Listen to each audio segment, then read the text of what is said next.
The Andy Pollin Show. We got to go after this with everything we got, figuring they're going to come with everything they got. I'll start off by saying I'm bored, I'm broke, and I'm back. The Andy Pollin Show on ESPN 630 starts right now. And as of 6:40 tonight, we are off and running with the NCAA basketball tournament.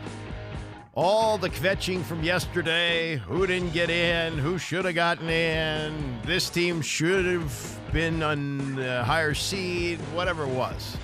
It's all over with. Forget it. Just watch the tournament now. It's odd the way we do the brackets now because, it used to be that they were due by noon on Thursday. But with these, whatever you want to call them, first four, which is what the NCAA calls it, or play-in games, it gets complicated. And, if you like, say, Virginia to make a fairly decent run, what do you do here? You got to pick them to win tonight, obviously. But then, what happens as the tournament goes on? And it's a guessing game. Even the experts, it's a guessing game. ESPN is putting up all of Jay Bilas's picks. You think Jay Bilas is going to have the winning bracket this year? Probably not.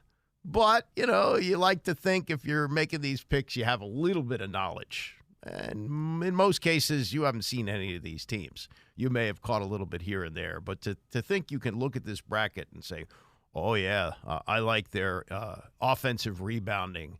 I like the way they push the ball up the court. They play a brand of defense that you don't normally see. No. It's the randomness of this that everybody likes. I think the first four we could do without. It just kind of complicates everything, and it messes up the bracket, which is the most perfect part of this tournament, is seeing how you're doing day to day. But it is what it is, and we'll talk more about it as we go through. But starting things off for this area and the tournament as a whole is Howard University in the tournament for the second straight year. They are playing Wagner, and it's going to be a 6:40 tip on True TV. This is the time of the year, the one time of the year where you go, oh, yeah, well, what channel was that on? I think I remember. I have FiOS. I believe it's 683, if I'm not mistaken.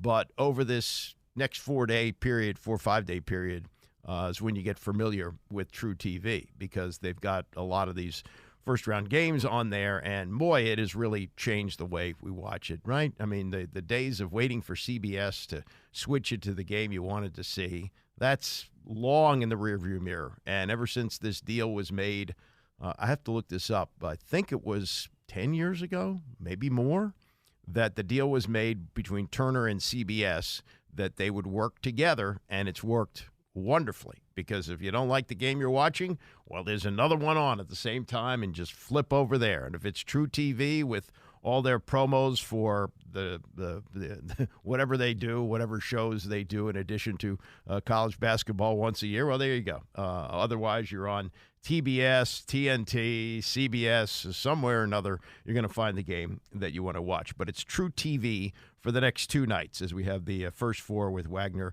playing Howard, and then Virginia against Colorado State. And we will have Virginia basketball here on ESPN 630 as far as they go through the tournament. But here's Kenny Blakeny, who's a local guy, went to DeMatha, played at Duke for Mike Krzyzewski, was an assistant there. And when he took over Howard some years ago, that was a program that was in shambles. They had a couple of years where they won like 3 or 4 games. It was just a disaster. And he made some news pretty early on. He signed a player by the name of McCord Maker. His brother, Thon Maker, had also been in the NCAA. I think he played for Virginia, if I'm not mistaken. But anyway, McCord Maker was a 5-star recruit. Some of the top programs in the country were trying to get him. And Maker said, nope, I'm going to go to Howard. I'm going to go to an HBCU, and I'm going to be somebody who sets a trend that top players are now going to go to HBCUs, bring them some attention. These are great academic schools like Howard, and I'm there to participate in basketball but also be part of the academics. Well, sadly, he only played a couple of games, got hurt, left school, and I don't know where he is now. Maybe he's playing overseas. That didn't work out the way they hoped, but it didn't deter Blakeny. He continued to recruit, and he finds players everywhere, including his second leading scorer, who is 26 years old. It's a remarkable story. He's a guy who started his career at Harvard and then got hurt. Harvard does not give redshirt years, got his degree, and wound up as a really key player for Howard over the last 2 seasons. So there's been part of that. And this season, they've had so many injuries, 82 games lost, man games lost, players who couldn't participate over the course of the season. And they were even having trouble putting practices together. Here's a couple of paragraphs from Candace Buckner's story in the Post today, quoting Blakeny as saying, "This was hard." He said, under normal circumstances, it's hard at Howard, but the Bison's second leading scorer is 26 years old, playing his 7th year of eligibility. Their starting point guard at the beginning of the season was also juggling his first year in law school. Their current starter and newly minted MEAC tournament MVP began 2024 by averaging 5 minutes a game off the bench, and around that same time, the latest addition to the coaching staff was a sports writer who has been working for the Post named Trammell Riggs. Blakeny's team remains a case in creativity. Over the past 5 seasons, he has implemented his vision for reshaping the Bison program through the pandemic and the disappointment of McCord-Maker, and advancing to the NCAA tournament last year for the first time since 1992.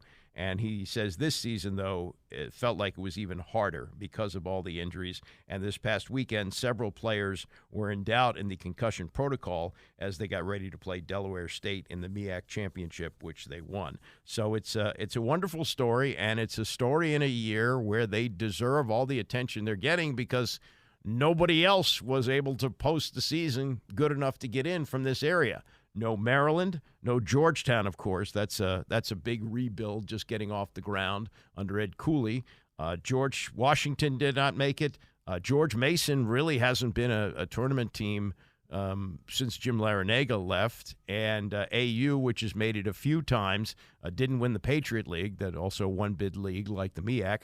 So it's up to Kenny Blakeny to see what his team can do, and he's enjoying the challenge. To say that we're the torchbearer of, basketball in the DMV, it's an honor because I grew up watching Georgetown. I was a Georgetown fan. I was a Maryland fan, and to see that today we have become the team with the most wins over the last 3 years with back-to-back NCAA appearances is unbelievable. Yeah, it really is. Considering what he took over there and where that program was, this is now their 4th trip to the tournament. They haven't won a game yet, and they might have a shot tonight against Wagner. Wagner's one of the top defensive teams in the country, but they've had a lot of injuries too.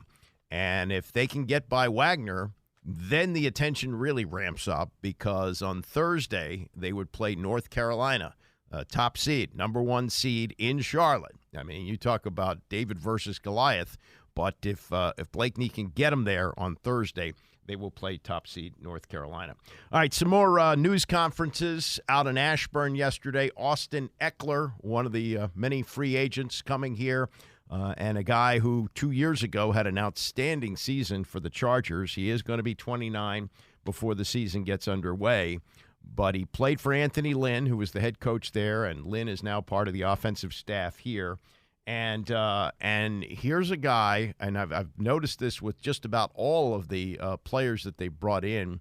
They all have had excellent news conferences. I mean, clearly what they were looking for are smart guys, and this is a smart guy, it appears. I mean, I don't know how smart he is on the football field, but his answers are really well thought out. They're eloquent and ask the usual starting question when you bring a guy in for an introductory news conference. What do you bring to the team? Here's what he says. Wow. A lot. It depends on what you're asking about. I'll give you a couple off the top, though. Just as far as a playmaker, I'm going to score some touchdowns for you, that's for sure, if you can get me in the red zone and find a way to give me the ball in some space. As far as a leader, I'm going to bring some energy. You're going to hear me at practice. You're going to hear me in the locker room. You're going to hear me talk to the young guys. You're going to hear me bringing people along.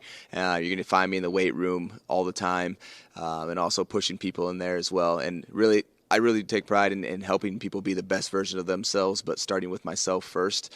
And so that's what you're going to get when you have me on the team. Leadership by example, and a guy who look, there are guys who come here as failed draft picks, high draft picks, and there are guys like Austin Ekeler, undrafted, who make themselves into what they are, and he seems to really embrace that underdog role. You know, I've had everything to prove every single year, and especially my first year as a rookie, undrafted, wearing number 3, running down on punt and kickoff, and really been able to build up a reputation for myself by embracing the role that I had at the time and doing it so well that they wanted to give me more responsibility. And so that's how I've been able to build myself up. So I 100% represent the underdogs out there and the people that are always trying to continue to build themselves up into a role where they see themselves, but maybe aren't there yet. And, you know, I'll continue to be that representation. I love wearing that because it's so important, because it's not just football. It's bigger than football. It goes into life in general, where people are trying to move themselves forward. And, you know, it's tough, and you don't always have the best circumstances. But guess what?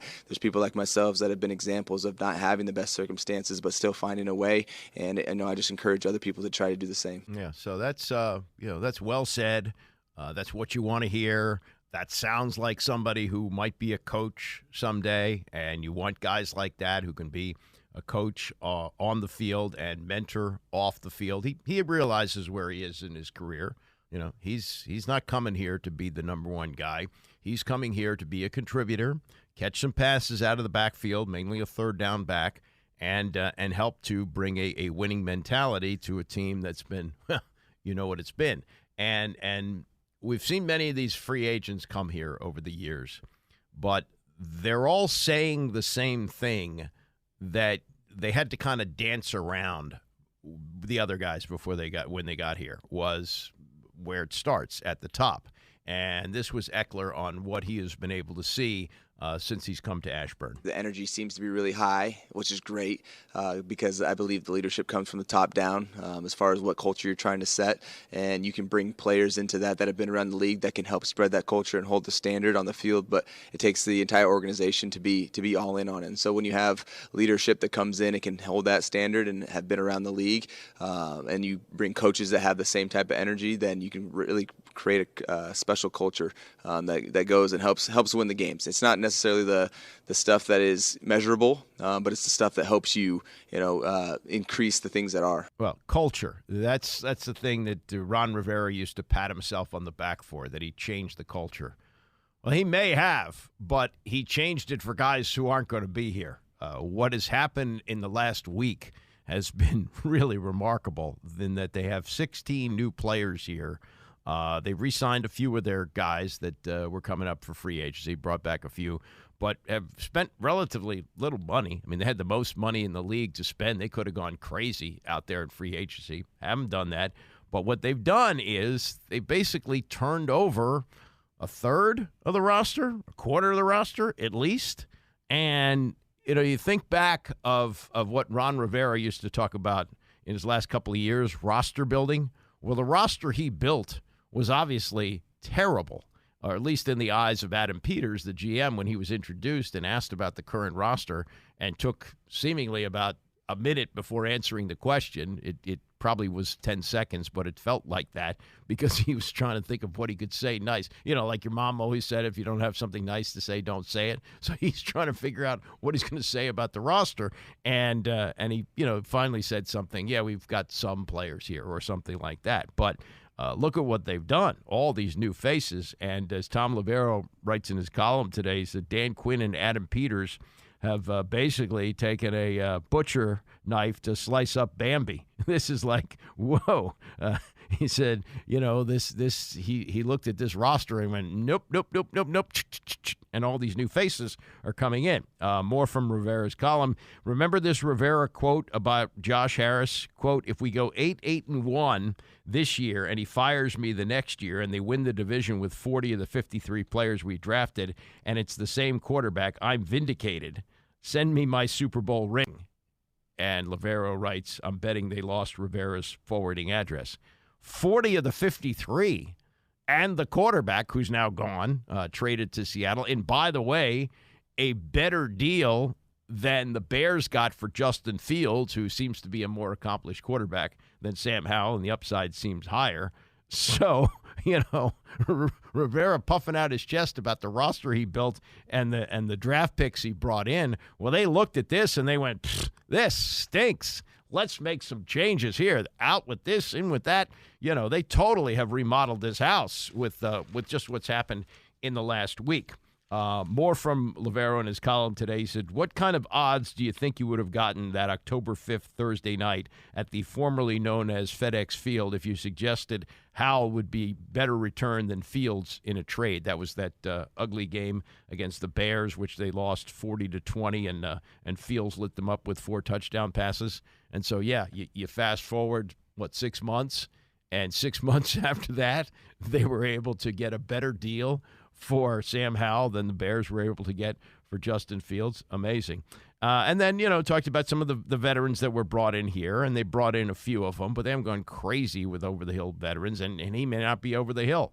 Bobby Wagner's going to be 34, and it's pointed out that he was on the field when RG3 went down with that knee injury in the playoff game in January of 2013, but he led the league in tackles last year. So you got to like what you're seeing. The fact that they have 6 picks in the top 100, they're loaded with draft picks. They still have a lot of cap room after all the moves that they've made.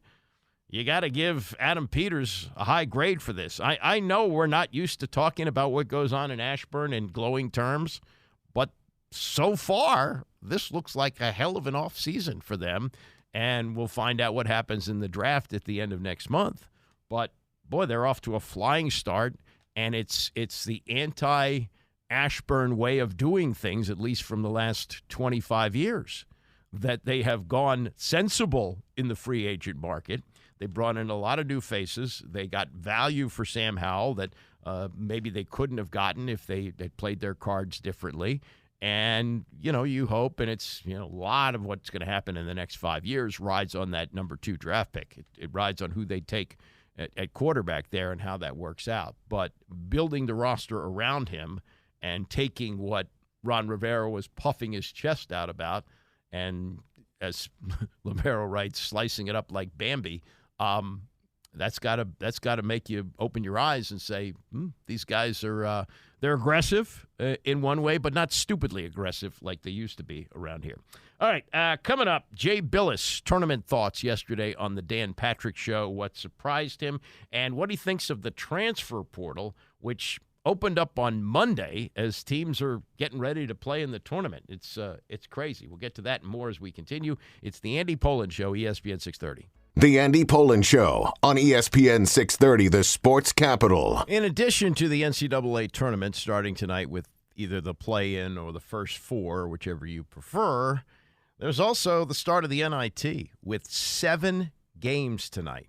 And the question is, are we seeing the end of the NIT? There's reason to believe that's the case. We'll get to that later this hour, and we'll spend some more time on the NCAA tournament as we roll into hour 2, starting at 10 o'clock. Mike Callow is in for Tony today at 11 o'clock. So Jay Bilas was on yesterday on the Dan Patrick Show, which is, I guess this is the time of year. Jay is either guesting on a show or co-hosting a show. He's probably on the air more than anybody else over the next 3 weeks as the NCAA tournament rolls along. And the first question from Dan yesterday was, what were the initial thoughts that Bilas had when the brackets were revealed on Sunday night? That UConn had a really difficult bracket, and there are a ton of conference champions in their bracket. I still think they're the best team, and they'll come out of there. And I thought Purdue had the easiest route for a number 1 seed. It's set up pretty well for them to get out of there, but it's not like they don't have challenges. Everybody has challenges, but they're not facing a team that can up-tempo them and turn them over, which I think is one of the problems that they may face. Felt like the reaction was the seeding, that certain schools, conferences that may be too high, too low. Your thoughts on any objections there?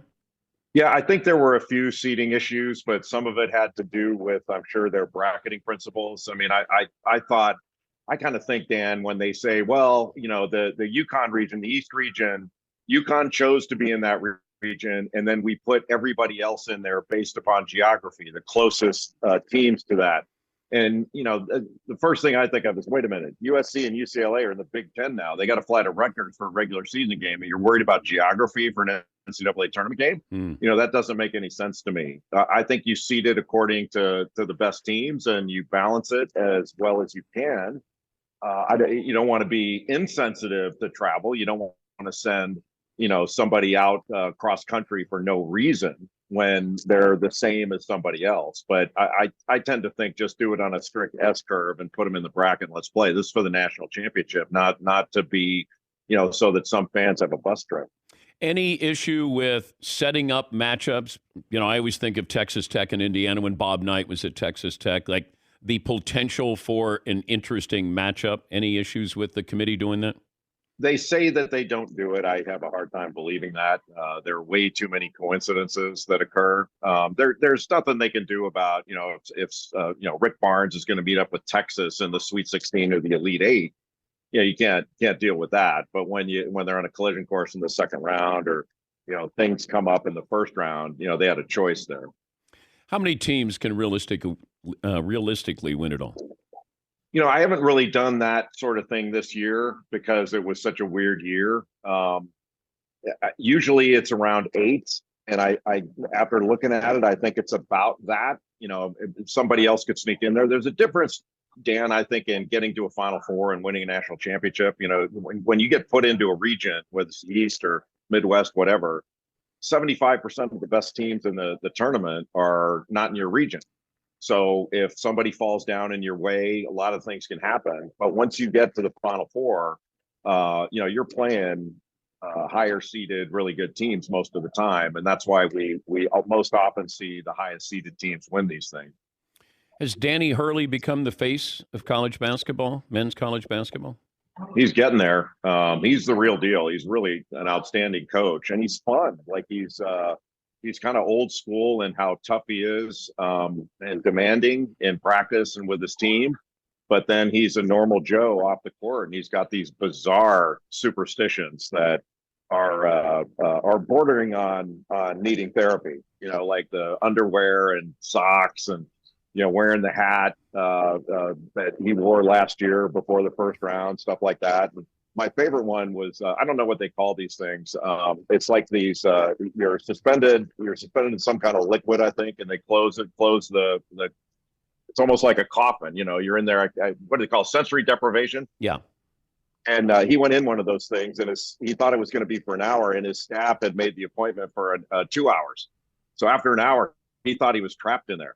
And that would have been a good one to see Danny Hurley trying to fight his way out of that thing, thinking he was trapped. And it's just crazy that he would do something like that. Guys who coach basketball, just seems to me, aren't wired like that. Sitting 2 hours in suspended animation, sensory deprivation, that's a lot. An hour's a lot. So, yeah, you can imagine the panic that came in. But, God, you got to give him a lot of credit.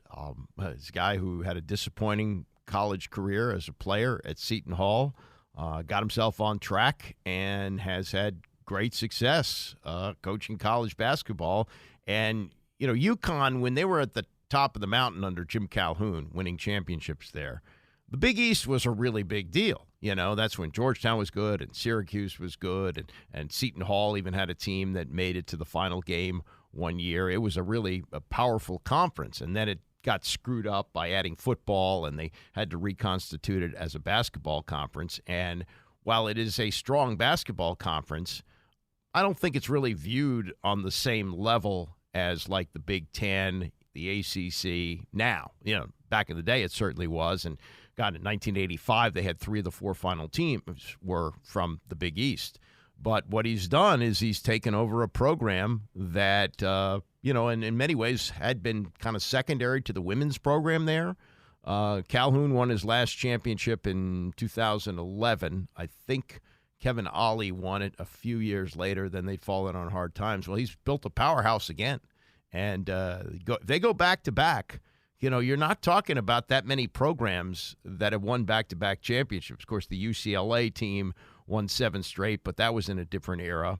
I think Florida is the most recent team to do that, and we're going back almost 20 years on that.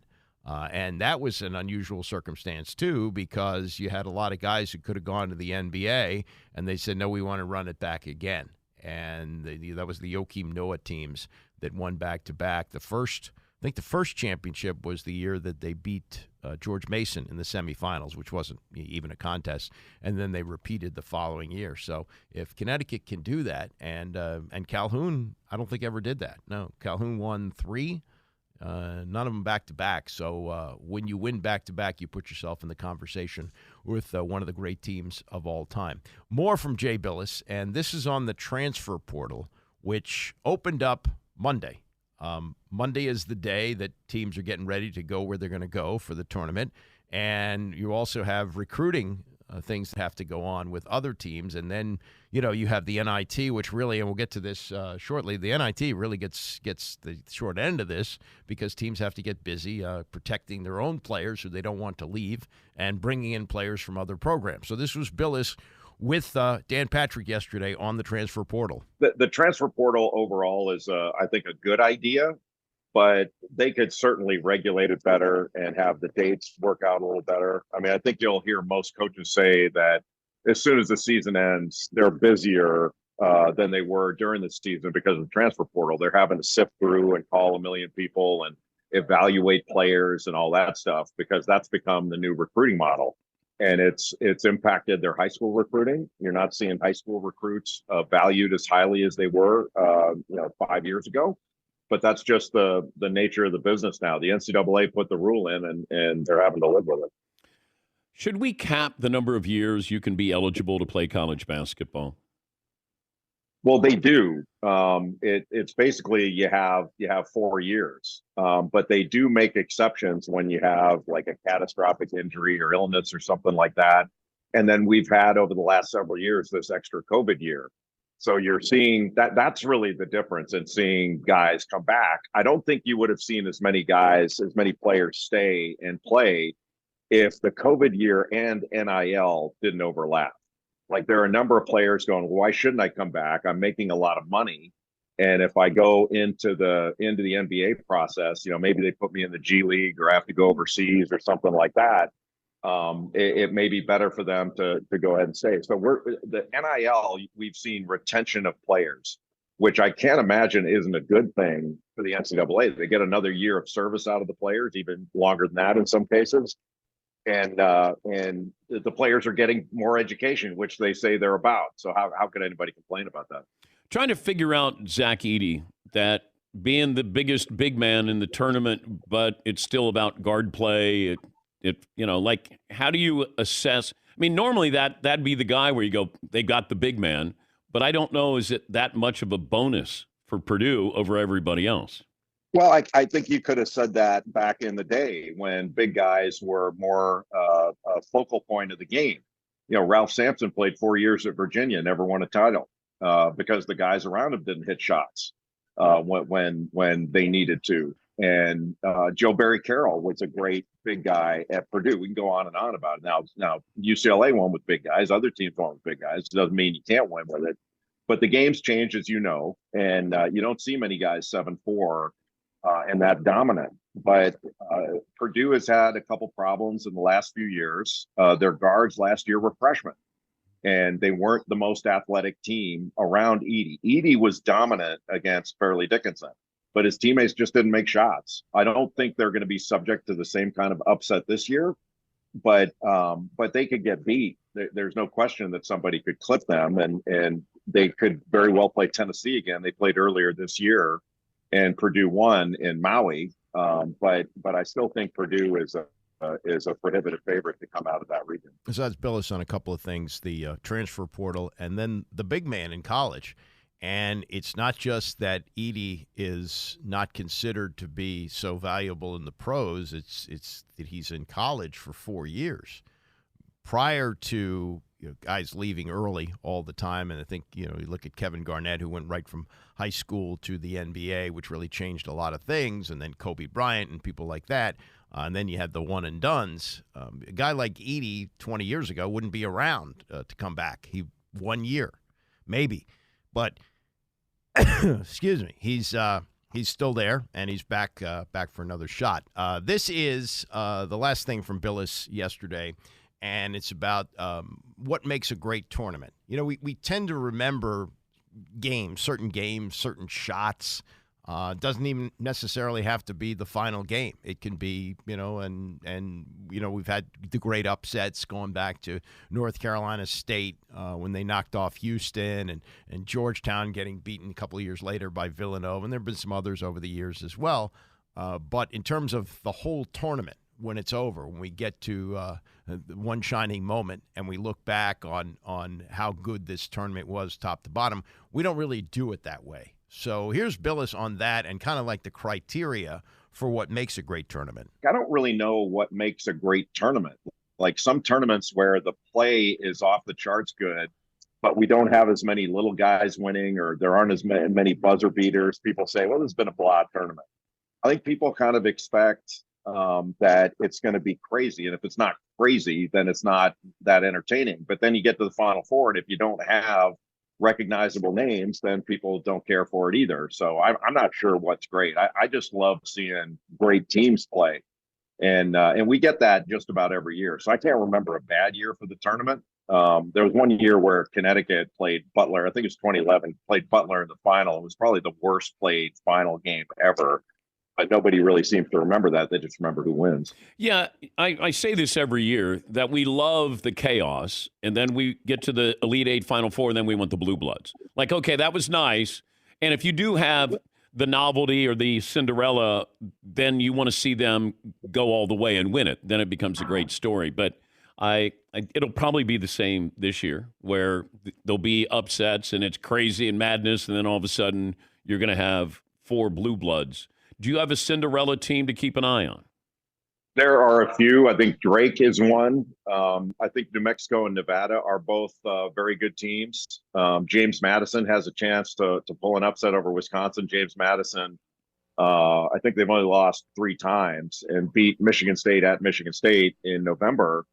But it's funny, Dan, because of all the upsets in the smaller conferences, the 12 through 16 seeds aren't quite as powerful as they've been in other years. Maybe powerful is the wrong word, but the metrics say that they're not as big of a threat. That doesn't mean individual teams. Like Drake out of the Missouri Valley Conference, they have Tucker DeVries, who averages about 22 a game. He's not quite as good as Doug McDermott was at Creighton, but he's pretty damn good. And they can beat somebody. They're capable. McNeese State is, I'm not sure whether they're McNeese and now or McNeese State, but they're playing Gonzaga in the first round. And Gonzaga is still very good. They're not as good as they were the last couple of years, but McNeese can force a lot of turnovers. And they've got a player named Shahade Wells who can really take the ball from you. So they could be a threat. But I'm not sure I'm seeing that many teams. But I didn't see St. Peter's ripping off all the games they won either. You just don't see, you don't think of a 15 seed. And even when you've watched them play, because sometimes they catch fire, like NC State in the ACC tournament, I wouldn't have given you a nickel for their chances to win 4 games, let alone 5. And it was one of the most amazing things I have ever seen. And the most interesting thing for me in the first couple of days of the tournament are going to be, is there any gas left in the tank for NC State after that? Because they're not only like banged up and injured, but I just can't imagine how emotionally drained. And then the NCAA gives them a Thursday game. They can't even give them a Friday game. The amazing thing about that NC State run, as Bilas is talking about, where they won 5 games in 5 days right here at Capital One Arena. In the matter of 5 days, they won 5. In a matter of an entire basketball season, which thankfully for the Wizards is almost over, you know how many games they won at Capital One this year? 4.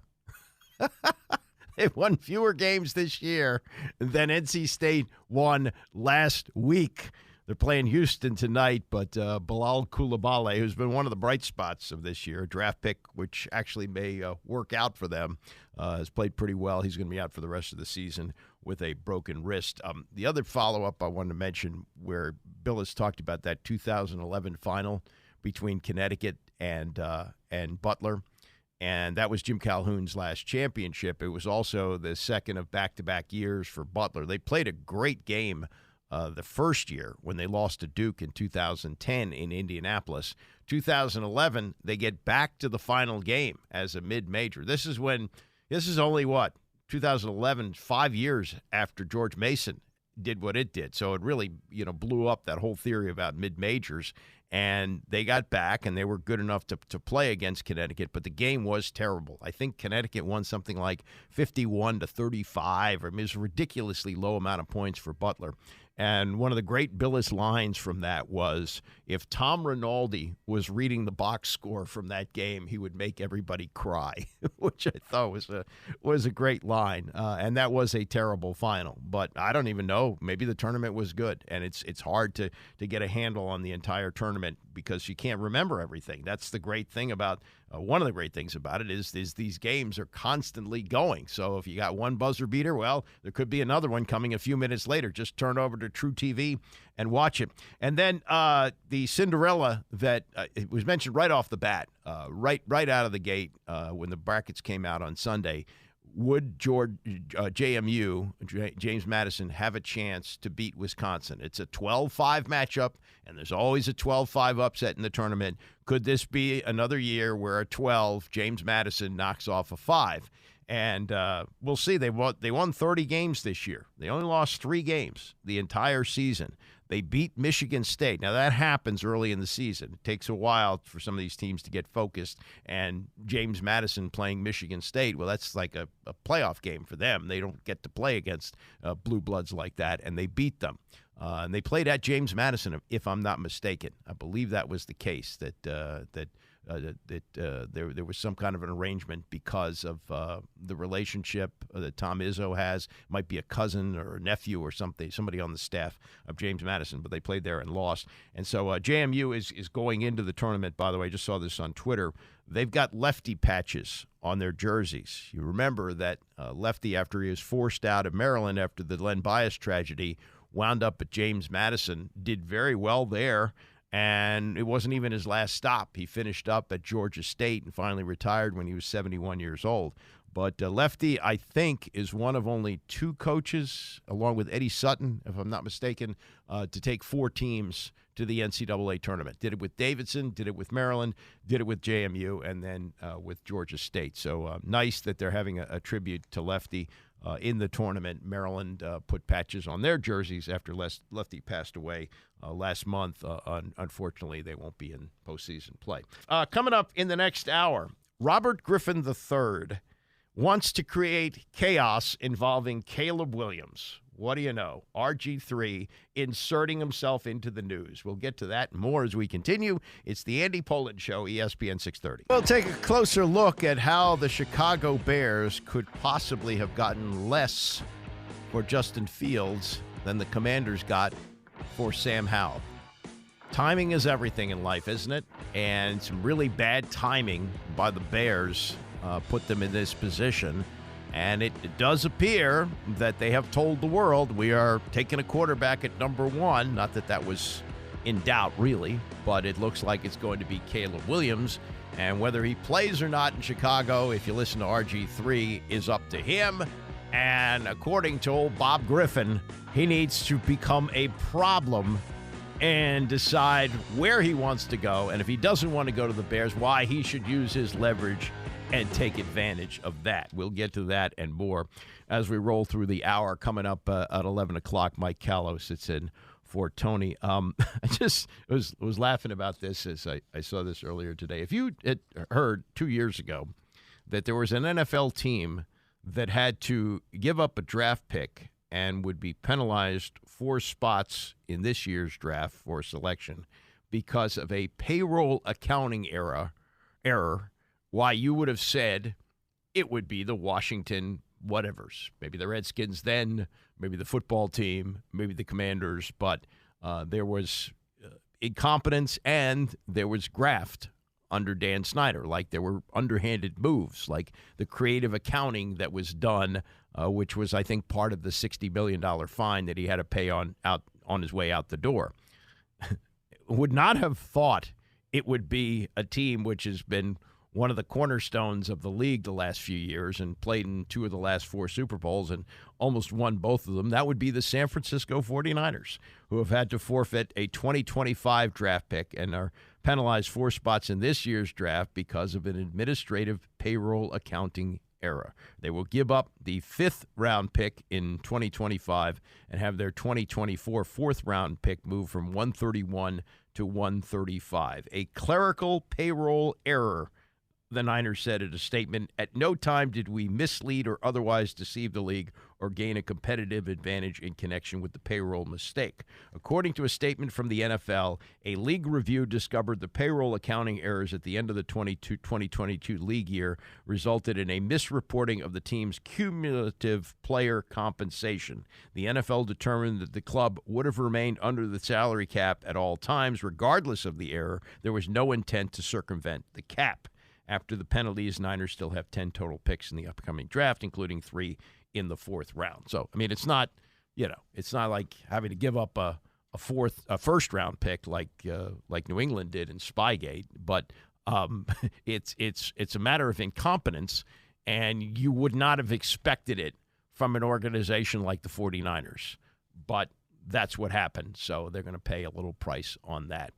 From the 49ers, Washington signed among their 16 free agents Clelin Ferrell, who had been a first-round pick, 4th overall by the Raiders. Things did not work out there the way that he had hoped. He was something of a disappointment there. He had 10 sacks in 4 seasons with the Raiders, goes to the 49ers last year and started 17 games. And now he's free agent, and he winds up here in Washington. And I said this last hour. We played some of what Austin Ekeler said at his news conference yesterday. Of the 16 players who've been brought in by free agency, I probably watched 10, maybe 12 of the news conferences. And what has struck me is that these are all very smart guys. Clearly, Adam Peters values intelligence when he brings in a player. Not that you can be stupid and play in the NFL. There's a lot of things that you have to be able to do on the field, both even as a defensive player, where the signal calling is not as complicated. It's a lot of thinking that goes on with playing football, and if you can't think fast on your feet, you're not going to stay. But what I've noticed from these news conferences, these guys are eloquent as well. They really speak well and convey information very, very intelligently. And Clelin Ferrell, no exception. He grew up in Richmond, so he's familiar with this area. As a matter of fact, was on the field when Robert Griffin III hurt his knee, which seems like 100 years ago, but that was January of 2013. Not on the field, excuse me. He was in the stands. He was in the stands watching that game as a teenager because he's from Richmond and became a fan of the team going to training camp. Remember, the first year they went there was 2013, the year after the injury. That was the deal that Bruce Allen made, fleecing the city, as it turned out, because they're a pretty hot commodity then coming off that season. And Richmond figured, fans are going to flock to the city, and it's going to raise millions and millions of tax dollars. No, it was a disaster overall for Richmond. As the team got worse and worse in the following years, and nobody wanted to go watch them, and people began to hate Dan Snyder even more. But here was a young kid growing up in Richmond, teenager. Here's Clelin Ferrell. He's going out to watch practice, and he's becoming a fan of the team. And so he winds up in San Francisco with Adam Peters, who is now here in Washington, who has brought him with him. And this is, I think, really some good insight into Peters when Ferrell was asked about his relationship with Peters. Just seeing his role in San Fran was very different for me because obviously I had never seen someone, I guess, like because obviously we know John Lynch was the GM, but seeing AP and just seeing how involved he was, and just seeing like even just on side conversations when he just knew and had a really good insight just for players, and also connecting with guys and seeing things about people that maybe not many people could notice on a regular. So I just feel like he has a really good eye for things. And not only that, he's a really good person, and he's really good at giving advice on who you should talk to, or good guys. Maybe a player, if a player maybe going through some type of trouble internally, he might just direct the guy to someone who's a really good vet for them to speak to. So I just think not only is he a good judge of talent, but he's also a good person at making connections and kind of just knowing how things should mesh well. So, yeah, it was really, really big. Now, Adam Peters is in his first year as a general manager. He was the assistant GM in San Francisco. But when you hear something like that, that sounds like somebody who could become president of an organization. Maybe not fully run the business side, but I don't know how much longer Jason Wright is going to be there. They inherited him. They kept him around last year because they took over in July. There really wasn't time to make a change. I'm kind of surprised he's still there, but he remains the president of the team running the business operations. But I could see from that description you get from Ferrell that down the road, maybe 2-3 years down the road, that Peters has turned over some of the responsibility of player evaluation and things like that, and is running the entire organization. I think that could be in play. This is more from Ferrell, and he's part of this new group of guys who's changing the culture that Ron Rivera said was so good. Apparently the new regime, Dan Quinn and Adam Peters, didn't agree because they've chopped everything up and brought in all these new players, and Ferrell is one of them, and understands he's coming from a team that just made it to the Super Bowl, but understands what he's in for in helping to rebuild this organization. I tell guys this every year, regardless of whether you're in the D-line room or you just on the team in general. This group of guys and this team that we have this year, we haven't lost a game, we haven't won one. So at the end of the day, what happened in the past, this team is not responsible for. We only responsible for what happens in the future. And that's what I say, you get to write your own pencil. You don't get me wrong, I came from last year being on San Fran, I got to already join something that was already kind of great at the same time, to where they kind of worked for years and years to get to that. But to be here and be in this type of environment where everything just feels so new, it's really inspiring because, anytime you're a young man in your 20s, and you really get to kind of set your own path and you get to set your own goals and you can kind of go about it in your own route and create your own identity. I mean, who wouldn't get excited about that? And I think this area, is just waiting for a team with the type of mentality that I want to bring to really get behind. So, I'll never forget that game, that first playoff game RG3 went to when he was a rookie.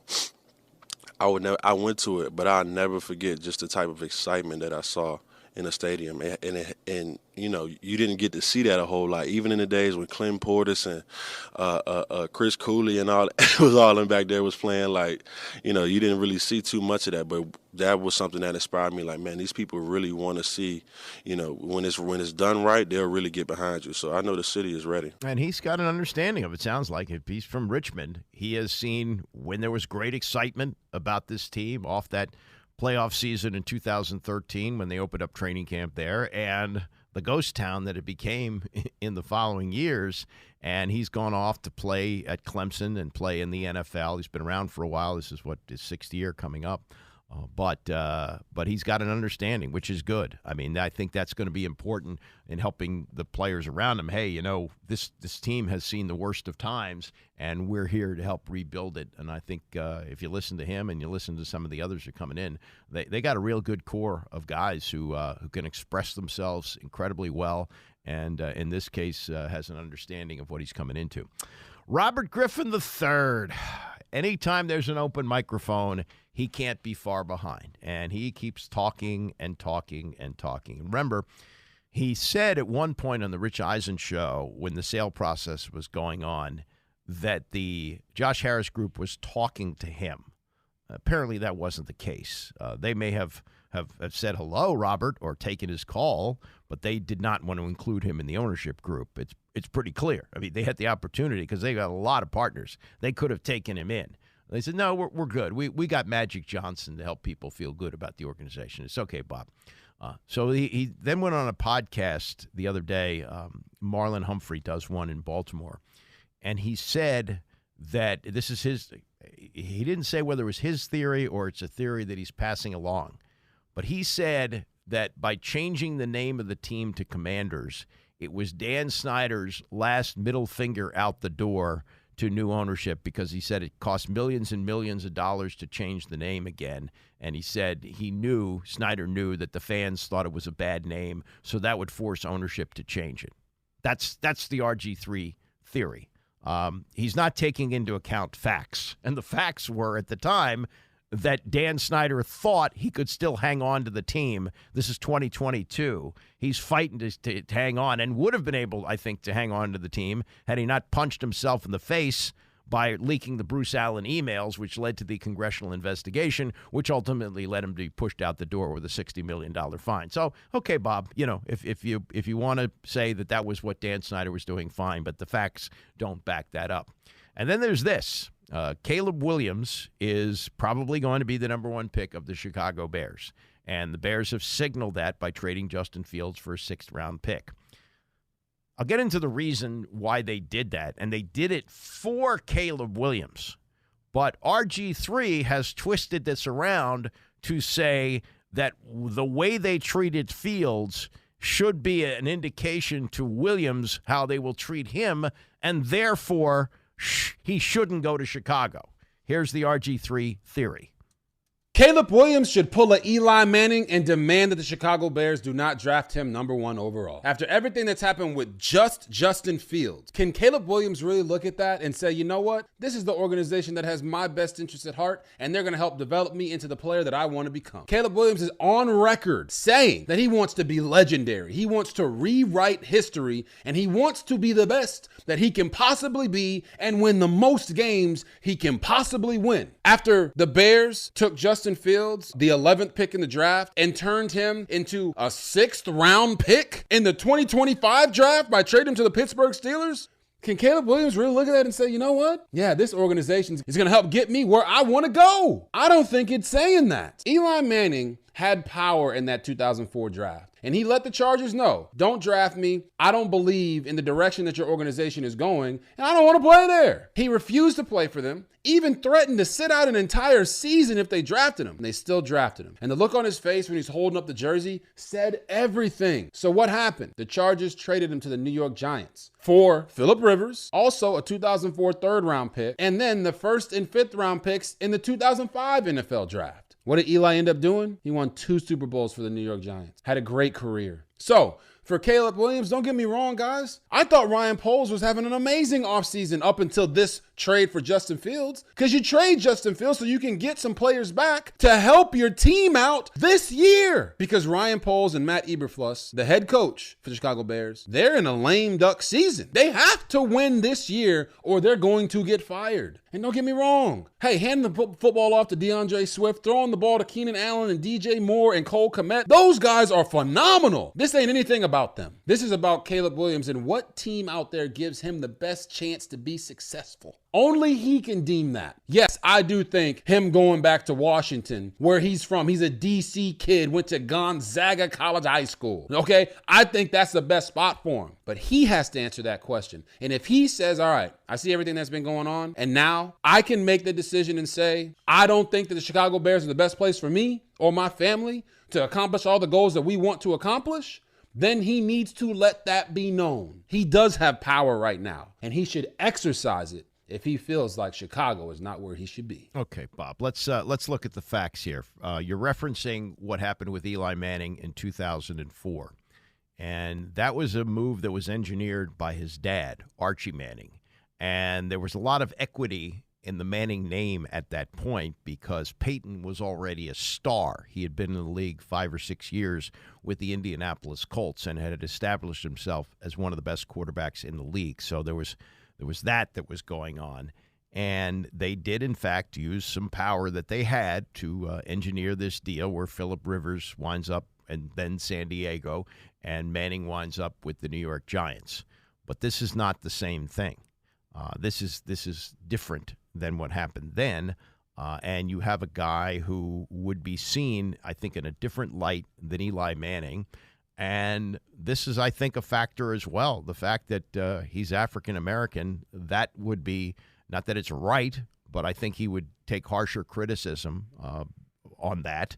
And I also think that it's not entirely the best thing for him to come to Washington. He seems to think, Griffin does, that playing in your hometown is a really good idea.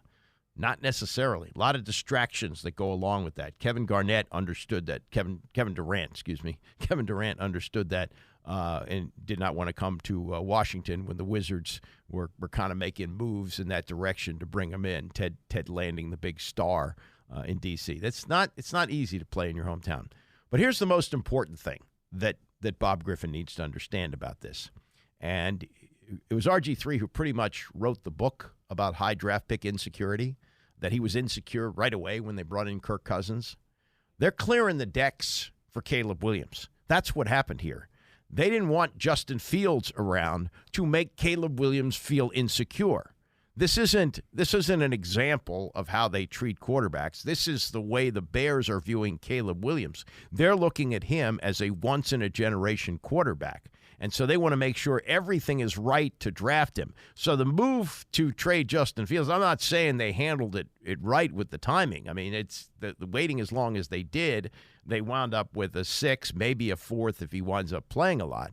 But this was not done in a way to treat quarterbacks badly. This is a message to Caleb Williams. We're going to lay out the red carpet for you. You're our guy. We don't want anybody else in here who might distract from your development as a quarterback. That's what this was about, Bob. So, if you're suggesting that this family create chaos by saying, no, we're not going to Chicago, what are they going to do? They're not going to sit out the year. Even though you can accept money playing college football, you can't go back to USC. Is he going to sit out an entire season? I don't think so. I don't think that's going to be the case. And is he going to enter the league as a malcontent right away? The Manning, the groundwork that had been laid by Peyton Manning before Eli got in the league was a factor. That was a big factor in that. This would be totally different. So keep talking, Bob. You get yourself attention, but for most of us, you don't make a lot of sense. All right, coming up, what about the NIT? Has it been destroyed, even though we're rolling it out again tonight?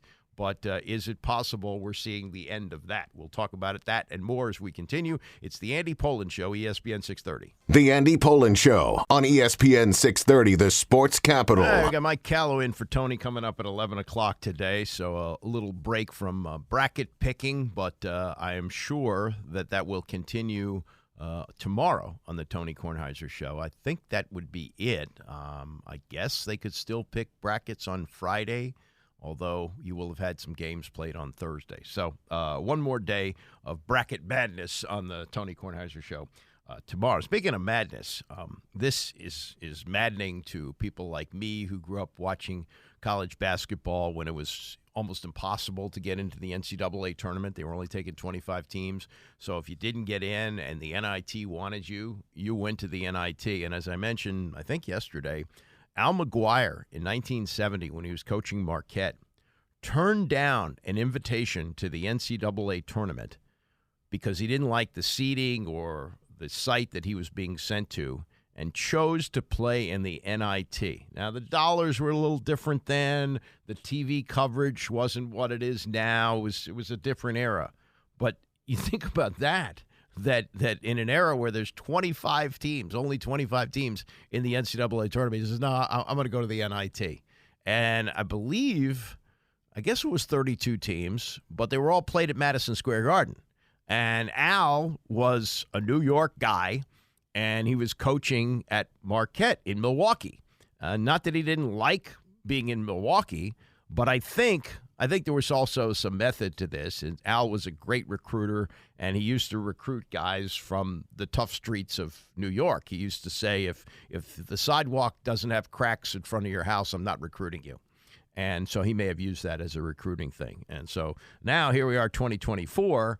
There's 68 teams in the NCAA tournament. The NIT is still around, but as Dan Wolken writes in USA Today, while 32 teams indeed accepted NIT invitations, this year's field includes teams that finished in 11th place in the Big 12, UCF and Cincinnati, SEC, Georgia, and ACC, Boston College, along with the Xavier team that played 33 games and won just 16. So they really had to struggle to get teams. Indiana didn't want to do it, wanted to focus on recruiting.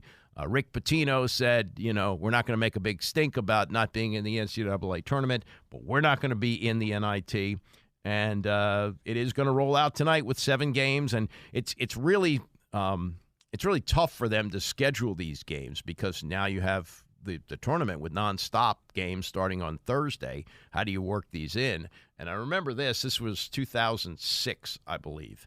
And Maryland had a tough season under Gary Williams. They had a bunch of injuries. It was late in the year, and they were on the bubble. So they had the usual gathering in College Park to wait to see if they got in the NCAA tournament. They did not get in, and so a group of reporters gathered around Gary Williams to discuss this. And Gary says, yeah, we're really beat up. We're not going to be in the NIT. And then a short time later, he gets a tap on his shoulder.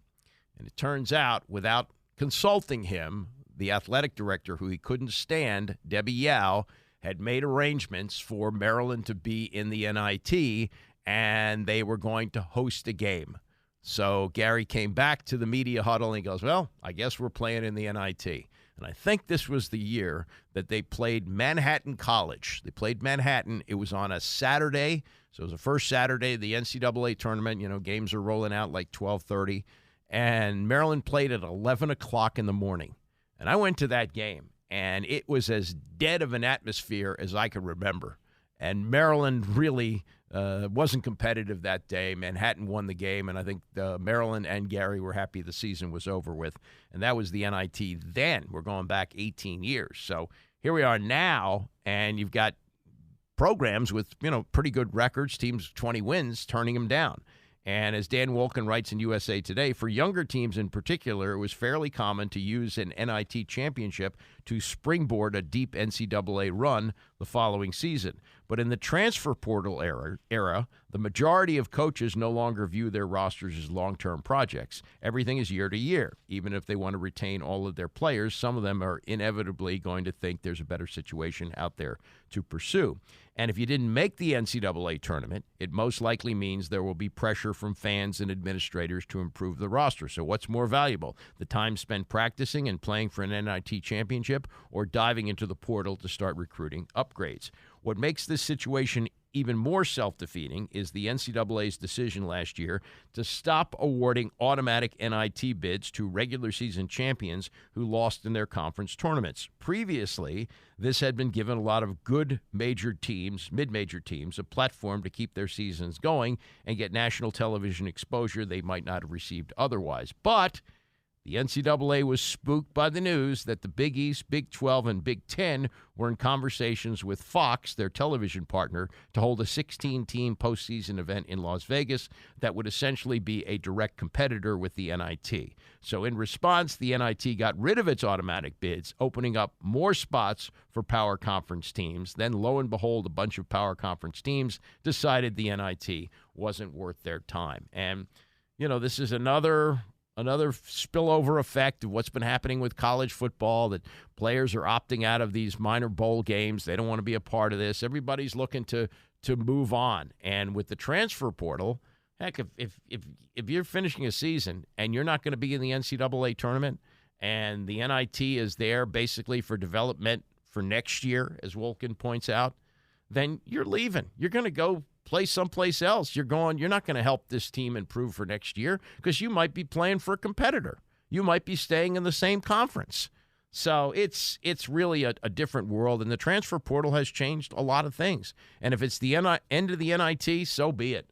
Because really, once it left Madison Square Garden, last year they played the Final Four in Las Vegas, and you probably didn't even know it was happening. North Texas won the championship.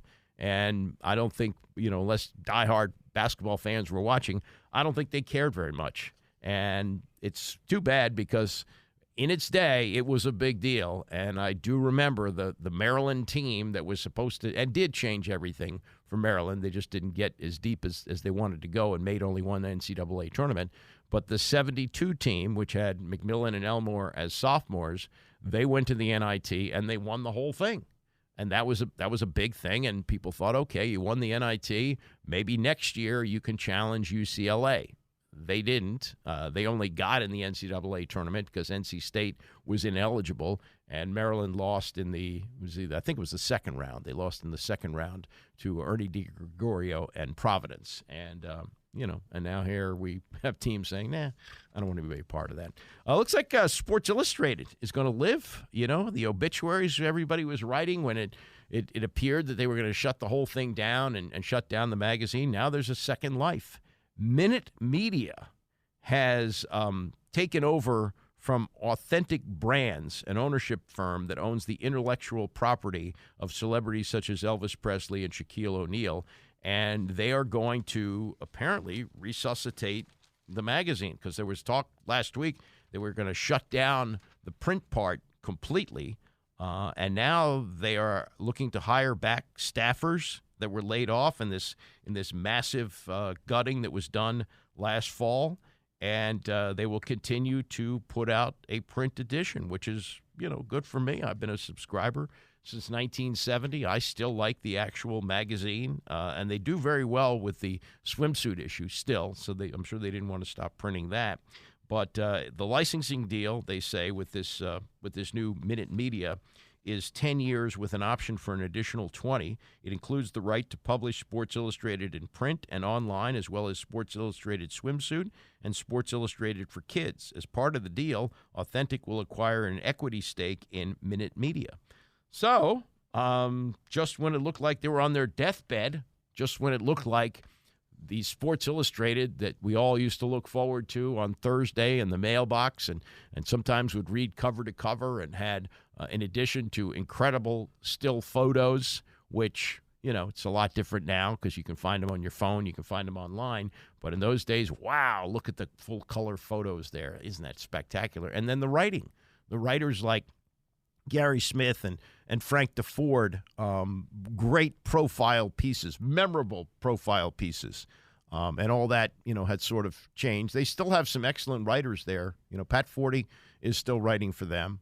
They have some people who put out still some very, very good work. Albert Breer has taken over from Peter King there as the NFL insider. They do good work. And if you check the website, as I do every day, si.com, there's a lot of great material in there. In fact, there's a really good piece on Kirk Cousins and how he wound up with the Atlanta Falcons.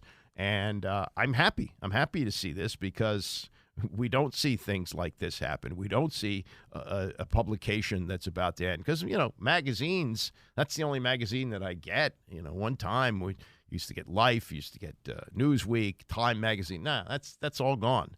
And Sports Illustrated may have some life left in it. We'll see. They've had a lot of false endings here, and maybe this is a false beginning, a new beginning. But hopefully it's not. Hopefully they go on and survive.